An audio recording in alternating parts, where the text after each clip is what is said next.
Son nom résonne comme un écho puissant à travers les âges. Celui d'un empereur qui a changé le cours de l'histoire.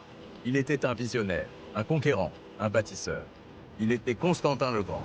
Né dans la province de Mésie supérieure, le jeune Constantin est rapidement plongé dans les intrigues de la cour impériale. Son père, Constance Chlore, était un César de l'Empire, et Constantin a grandi en témoignant de la complexité du pouvoir. Envoyé à la cour de Dioclétien, il reçoit une éducation militaire de premier ordre, affûtant un esprit stratégique qui allait bientôt faire trembler ses ennemis. Son ascension n'a rien eu de simple. Elle fut le fruit d'une ambition féroce et d'une habileté politique rare, le propulsant des garnisons de Bretagne jusqu'aux plus hautes sphères du commandement. L'année 32 marque un tournant décisif. Aux portes de Rome, face à son rival Maxence, Constantin s'apprête à livrer la bataille de sa vie au pont Milvius. La légende raconte qu'à la veille de l'affrontement, il eut une vision céleste, un signe lumineux dans le ciel, accompagné des mots « Par ceci, tu vaincras ». Faisant peindre le symbole chrétien du chrisme sur les boucliers de ses soldats, il mène une charge irrésistible. Sa victoire est écrasante et le consacre maître incontesté de l'Occident. Cet événement ne scelle pas seulement son destin politique. Il marque le début d'une révolution spirituelle. Fort de son triomphe, Constantin promulgue l'édit de Milan en 313. Ce décret historique met fin à des siècles de persécutions et instaure la tolérance religieuse dans tout l'Empire. Pour la première fois, les chrétiens peuvent pratiquer leur foi librement. Leurs biens confisqués leur sont restitués. Et la construction des premières grandes basiliques commence. L'édit ne fait pas du christianisme la religion d'État, mais il lui offre une place légitime et prépare le terrain pour sa future expansion. C'est un acte fondateur, un pont entre le monde païen finissant et l'ère chrétienne naissante. Animé par une vision grandiose, Constantin décide de déplacer le centre de gravité de l'Empire.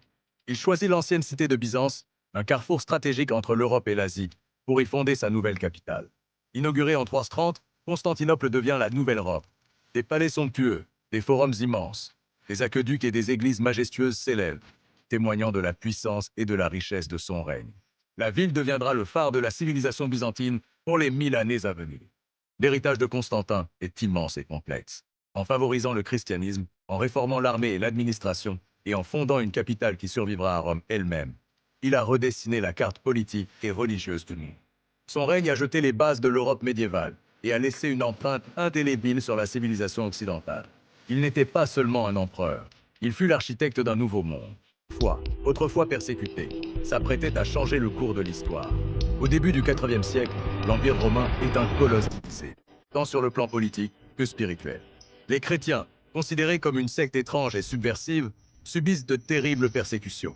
Mais le destin de millions de personnes est sur le point de basculer, grâce à la vision d'un seul homme, Constantin. La nuit précédant la bataille décisive du pont Milvius en 312, alors que son avenir et celui de l'Empire sont en jeu, Constantin lève les yeux vers le ciel. Une vision éblouissante lui apparaît. Un symbole lumineux, le Chi-Rho, les deux premières lettres du nom du Christ en grec. Une voix divine résonne alors, lui promettant la victoire par ces mots. Inox signio vences. Par ce signe, tu vaincras. Profondément marqué, il ordonne à ses soldats de peindre ce symbole sur leurs boucliers. Le lendemain, au pont Milvius, l'affrontement est féroce.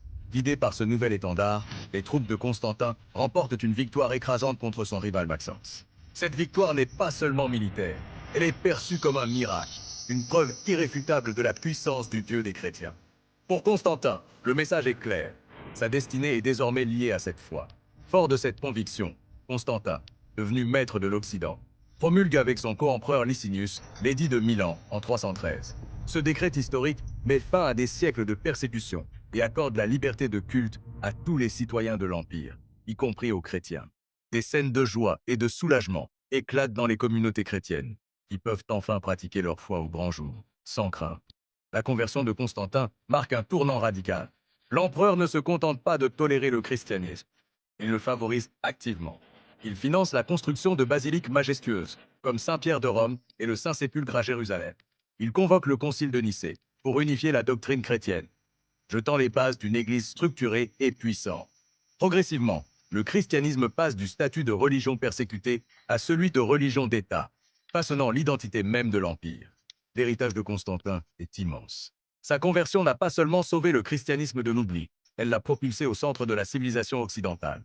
La croix, autrefois symbole d'infamie, est devenue un emblème d'espérance et de pouvoir, dont l'influence spirituelle et culturelle résonne encore aujourd'hui. de la simple église de village aux plus grandes cathédrales du monde. L'événement a pu redéfinir le destin d'une civilisation.